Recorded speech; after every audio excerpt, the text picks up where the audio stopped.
Hello guys, how's it going? My name is Darren, and you guys have asked me a lot, whether on stream or in comments, which level 100 talent is the best for World of Warcraft for rogues in PvP. And today I feel like, since this question is repetitive, I might as well make a video on it and discuss each single talent and how they work with each spec in the game. We're gonna go from talent to talent. I'll tell you some of the uses that I use it for, and how you could use it depending on which spec you play. So let's get on to the video. First one is Shadow Reflection. Now, Shadow Reflection is a great talent, and it's almost a must-need within arenas if you're playing combat or assassination. At least I would feel this way. But it's a really useful talent. It has a lot of CC. It's not as much of a damaging ability, so you shouldn't look at it that way. But it's a heavy utility. It summons a Shadow Reflection that will mimic your abilities after watching it for 8 seconds. So I like to use this in openers in order to back it up with a back-to-back Kidney Shot. The Kidney Shot will apply a Nerf Strike on your target, and it'll put your opponent in a stun. Granted, there will be a 2-second delay between the stuns, since there will be 2 seconds before Shadow Reflection will actually go in and stun, as your stuns are only 6 seconds long.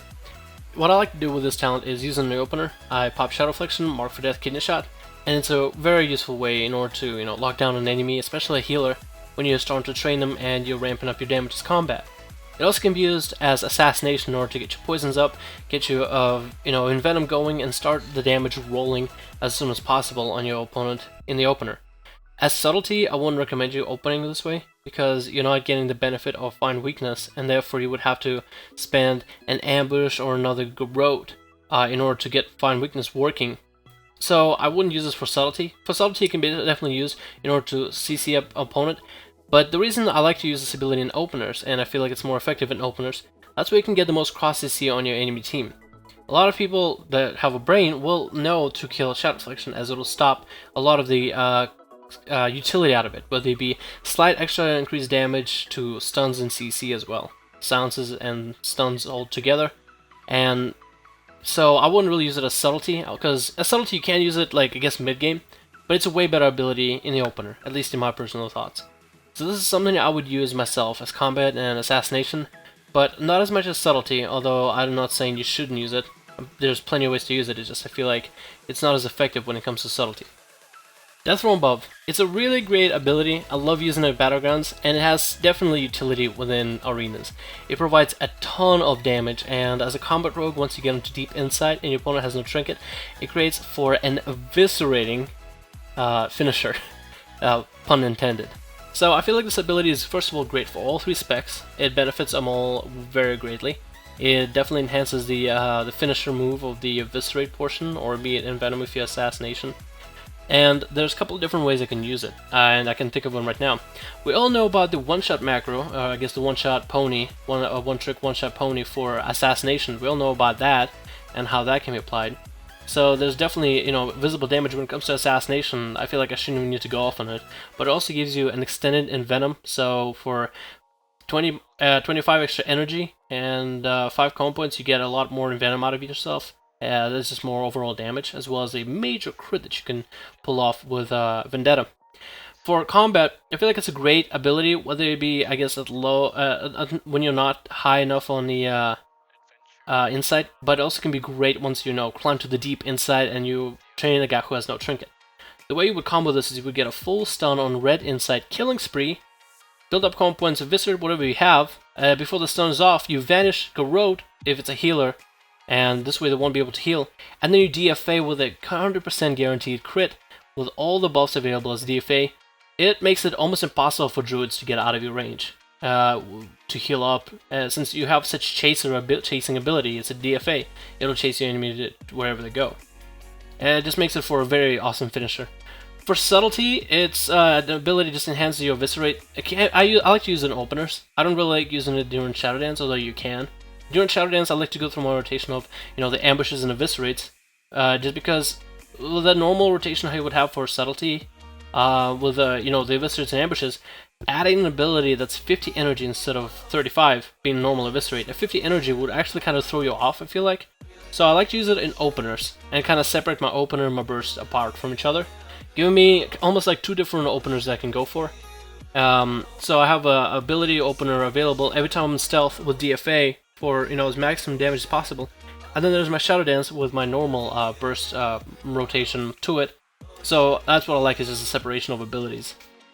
last talent I'm going to talk about is Venom Rush, mainly because it's not complicated whatsoever. It's a great ability, it's a great talent. The more people you have poison, the more energy recovery you have. Doesn't mean you should go and spread damage, you know, at all times, make sure everybody's poisoned. Does not mean you should do that. It's just, as you swap from target to target, and as you hit more than one target, you will simply get energy. Doesn't mean you should focus on it, but it's such an ability. It's almost like it's a passive.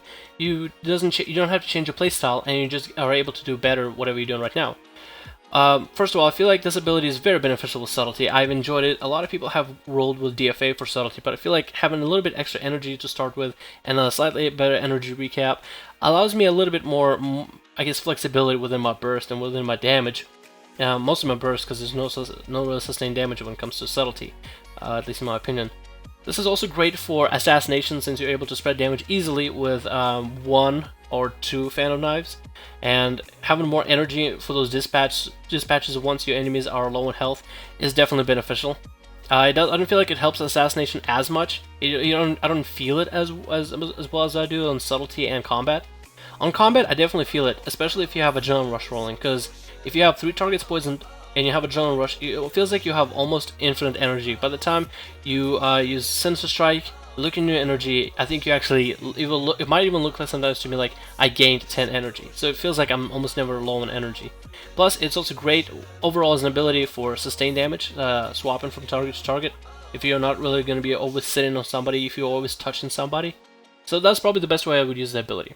Again, for the Venom Rush, I feel like it works for assassination. I just don't feel like it's as effective with assassination as it is with combat and subtlety.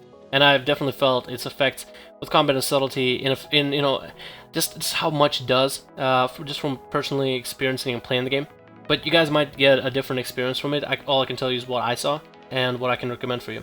So this is really it. This is the video for the talents. You guys have asked which talents are better for arena, which talents are better for BGs, why do I use this for certain situations. All 3 talents are great, hands down. All 3 talents can be useful in arenas and battlegrounds. It all depends on your playstyle. It's just in certain situations I like having the Shadow Flexion stun, especially when playing with Tirga, Combat Boomy. I feel like having a strong of an opener where we're able to cross CC and I'm able to get a full stun off back to back with double internal bleeding as combat, I feel like that's very effective. But if I'm playing someone like Combat Resto, I would have no problem running DFA or Shadow Flexion or Venom Rush. Even with Tirga, I would run DFA, I just don't run it as often just because Shadow Flexion just for our comp works better. And for the longest time I used Venom Rush in 3s while climbing as RLD to 2k in Warlords of Draenor. I didn't even try using Shadow Flexion. I tried it a little bit, but that was, post the nerf where you couldn't have a 12-second stun back to back. So yeah, all the talents are depending on your playstyle, depending on how you want to play, depending on with the way you want to play your class, your spec.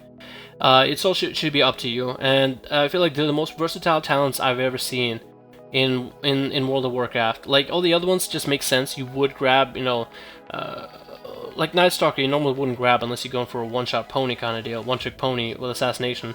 You're not going to grab Cheat Death for the most part. You're not going to grab Leech and Poison just because evasiveness is much better. You're going to grab Nerf Strike for caster, DPS comps, and you're going to grab Wall against melee heavy comps. It just, some of these things just make sense, and you kind of just fall in line with everybody else in a cookie cutter kind of pose. But with the level 100 talents, I feel like they're the most versatile talents I've ever seen. I don't play many other classes, but for rogues, it's definitely just the freedom to be able to do what you want to do and be able to excel with whichever one you pick, whichever makes you happy. I think that's the best part. So this is my overview of level 100 talents. If you guys have had questions, hopefully your questions have been answered. Let me know what you think in the comments below, which one you use, which one you like, why do you like it, out of the 3 level 100 talents, and let me know what you think about the video in the comments below. Hopefully you guys are having a great day. My name is Dalaran, and I'll see you guys in the next video.